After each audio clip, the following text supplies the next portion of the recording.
Good morning, student. How are you? I hope all are fit and fine. Students, we were doing chapter number 2, Civics, State Government. In this chapter, we were doing topic function of Legislative Assembly. Okay. And next function is constitutional power. Constitutional power means जो हमारी संवैधानिक शक्तियाँ हैं, जो हमारा constitution है, उसमें किस तरह की हम अमेंडमेंट कर सकते हैं और कितने मेंबर हैं उसमें पार्टिसिपेट कर सकते हैं, वो चीज़ें इसमें आएंगी. For amending some provision of the constitution approval of the at least 1/2 state is necessary.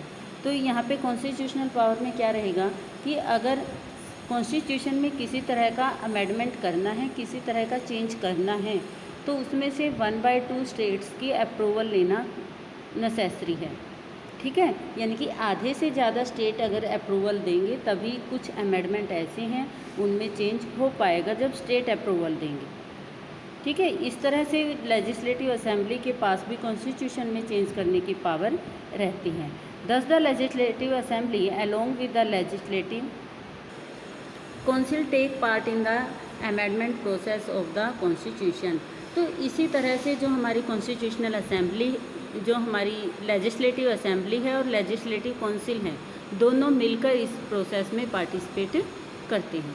Next हमारी इलेक्टोरल पावर आएंगी. इलेक्टोरल पावर में क्या रहेंगी कि किस तरह से कॉन्स्टिट्यूशन, जो लेजिस्लेटिव असेंबली है उसके मेंबर हैं, वो प्रेसिडेंट को किस तरह से इलेक्ट करेंगे, या अदर किसी भी मेंबर को अगर इलेक्ट करना है तो वो किस तरह से अपनी पावर का यूज़ करते हैं. Member of the legislative assembly take part in the election of the president. यानी कि जो लेजिस्लेटिव असेंबली के मेंबर हैं, विधानसभा के सदस्य हैं जितने भी, वो सारे के सारे पार्ट लेते हैं किसमें, प्रेसिडेंट के इलेक्शन में. जब भी राष्ट्रपति का इलेक्शन होता है उसमें इनडायरेक्ट वे में. It elects 1/3 member of the legislative council. और लेजिस्लेटिव काउंसिल के मेंबर है वो 1/3 लेंगे. ठीक है. It elects the member of Rajya Sabha. The member elect a speaker and the deputy speaker. और इसके साथ ही राज्यसभा के मेंबर को इलेक्ट करने में पार्टिसिपेट करते हैं जो विधानसभा के सदस्य हैं. ओके.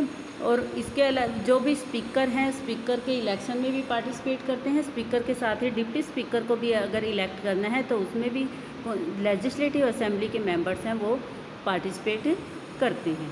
तो ये इसमें इलेक्टोरल पावर रहेंगी.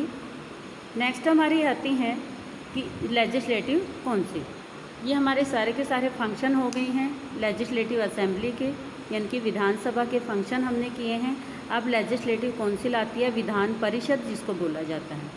ये how many state in legislative council, कितने स्टेट में है, 6 स्टेट में. The state legislative council member are not elected directly but they are elected indirectly. ठीक है, वो डायरेक्टली इलेक्टेड नहीं होते. जो मेंबर ऑफ काउंसिल होते हैं, विधान परिषद के जो सदस्य होते हैं, उनका डायरेक्ट इलेक्शन नहीं होता. जबकि जो विधानसभा के सदस्य हैं, एमएलए हैं, जो मेंबर ऑफ लेजिस्लेटिव असेंबली हैं, उनका इलेक्शन है वो डायरेक्ट होता है. और जबकि मेंबर ऑफ लेजिस्लेटिव काउंसिल के जो सदस्य हैं उनका इनडायरेक्ट वे में इलेक्शन होता है और इसमें पार्टिसिपेट करते हैं एमएलएज. ठीक है, एमएलएज करते हैं, लोकल बॉडीज़ करती हैं. लोकल बॉडीज़ में हमारे क्या आएंगे, जो टाउन है, बिग सिटी हैं, उसमें मेयर आते हैं, पार्षद आते हैं और टीचर्स हैं. ठीक है, और जितने भी ग्रेजुएट्स हैं वो इसमें पार्टिसिपेट करते हैं. स्टेट एग्जीक्यूटिव, यानी कि जो राज्य कार्यपालिका है, स्टेट की कार्यपालिका है, वो क्या रहेगी, उसके क्या काम रहेंगे. The state executive in India like the union executive consist of 2 part. जो स्टेट एग्जीक्यूटिव है, राज्य कार्यपालिका है, वो इंडिया की तरह जो यूनियन एग्जीक्यूटिव है उसकी तरह ही 2 पार्ट है. इसमें भी स्टेट एग्जीक्यूटिव के भी nominal executive and real executive. ठीक है, ये एग्जीक्यूटिव जो कार्यपालिका है उसको 2 पार्ट में डिवाइड किया गया है. नॉमिनल, जिसको नॉमिनेट किया जाता है, और रियल एग्जीक्यूटिव जो रियल में एग्जीक्यूटिव के कार्य करती है, जो एडमिनिस्ट्रेशन का जितने भी फंक्शंस होते हैं वो सारे काम करती हैं. The governor is the nominal executive head. जो हमारे गवर्नर होता है वो नॉमिनल एग्जीक्यूटिव होता है, उसको नॉमिनेट किया जाता है, इलेक्टेड नहीं होता, इनको नॉमिनेट किया जाता है। Whereas the council of minister headed by the chief minister is the real executive. इसके अलावा जो काउंसिल ऑफ मिनिस्टर हैं और जो चीफ मिनिस्टर है वो किस में आएंगे, रियल एग्जीक्यूटिव में आएंगे। गवर्नर आता है, गवर्नर किसका पार्ट है, नॉमिनल एग्जीक्यूटिव का पार्ट है, ठीक है। The governor is the executive head of the state, governor है एग्जीक्यूटिव हेड होता है स्टेट का, कार्यपालिका का अध्यक्ष होता है गवर्नर। तो the constitution wastes the executive power of the state in the governor, कि कॉन्स्टिट्यूशन में ये मेंशन है कि जितनी भी एग्जीक्यूटिव पावर्स होंगी वो किसके पास होंगी, गवर्नर के पास होंगी, जो स्टेट का गवर्नर है। गवर्नर किस तरह से काम करता है, लाइक एज अ प्रेसिडेंट, ठीक है। जैसे कंट्री का प्रेसिडेंट वर्क करता है, कंट्री के प्रेसिडेंट के पास जो फंक्शन पावर्स होती हैं वही स्टेट में किसके पास होती हैं, गवर्नर के पास। But because of the adoption of the parliamentary government in the states the governor is the constitutional head of the state government. यही है कि हमने क्या एडोप्ट किया है, पार्लियामेंट्री सिस्टम एडोप्ट किया है गवर्नमेंट का, और पार्लियामेंट्री सिस्टम में क्या है, कॉन्स्टिट्यूशनल हेड होता है, संवैधानिक हेड होता है गवर्नर, ठीक है। स्टेट का संवैधानिक हेड होता है, और जबकि गवर्नमेंट की जो रियल हेड है वो कौन होता है, चीफ मिनिस्टर होता है। इन actual practice exercised by the council of minister of the state, ठीक है। जो काउंसिल ऑफ मिनिस्टर हैं, जो इसको हम कहेंगे जो मंत्री परिषद है, मंत्रिमंडल है, एक्चुअल में वर्क वो करता है, और जो कॉन्स्टिट्यूशनल हेड है वो कौन रहेगा, हमारा गवर्नर रहेगा। अपॉइंटमेंट ऑफ गवर्नर की, गवर्नर की अपॉइंटमेंट कैसे होती है, the governor is appointed by the president, governor को कौन अपॉइंट करता है, प्रेसिडेंट अपॉइंट करता है, ठीक है। But in actual practice the president make this appointment on the recommendation of prime minister. लेकिन एक्चुअल में क्या होता है कि जो प्राइम मिनिस्टर जिसको रिकमेंड करेगा, प्राइम मिनिस्टर जो प्रधानमंत्री जिसको कहेगा कि इस व्यक्ति को किसी भी स्टेट का गवर्नर बना दिया जाए, तो जो प्रेसिडेंट है उसको अपॉइंट कर देगा, ठीक है। एक्चुअल में रिकमेंडेशन प्राइम मिनिस्टर करता है और अपॉइंटमेंट कौन करता है, प्रेसिडेंट। क्वालिफिकेशन ऑफ गवर्नर है वो क्या रहेंगी, he must be a citizen of India, कि वो भारत का नागरिक होना चाहिए। एज कितनी होनी चाहिए, he must not be below 35, यानी कि 35 ईयर से कम उसकी एज नहीं होनी चाहिए। He must not be member either of the union और of a state legislature. If he is a member of any of the legislature, he has to resign from his seat in the legislature before assuming the office of governor.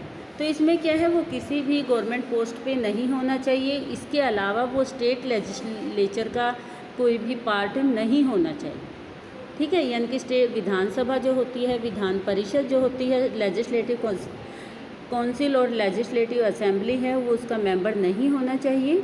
अगर वो member है या किसी post पे है तो उसको क्या है, पहले रिज़ाइन करना होगा, उसके बाद ही वो गवर्नर की पोस्ट पे अपॉइंट हो सकता है। ही must not hold any office of the profit under the government of India और एनी स्टेट गवर्नमेंट। हमने जो मेंबर ऑफ लेजिस्लेटिव असेंबली हैं उनकी क्वालिफ़िकेशन की थी, उसमें भी यही था कि जो भी हमारा एग्जीक्यूटिव ऑफिसर होगा, जो भी हमारा मिनिस्टर बनेगा, ठीक है, वो किसी भी प्रॉफिट पोस्ट पे नहीं होना चाहिए, यानी कि गवर्नमेंट पोस्ट पे नहीं होना चाहिए।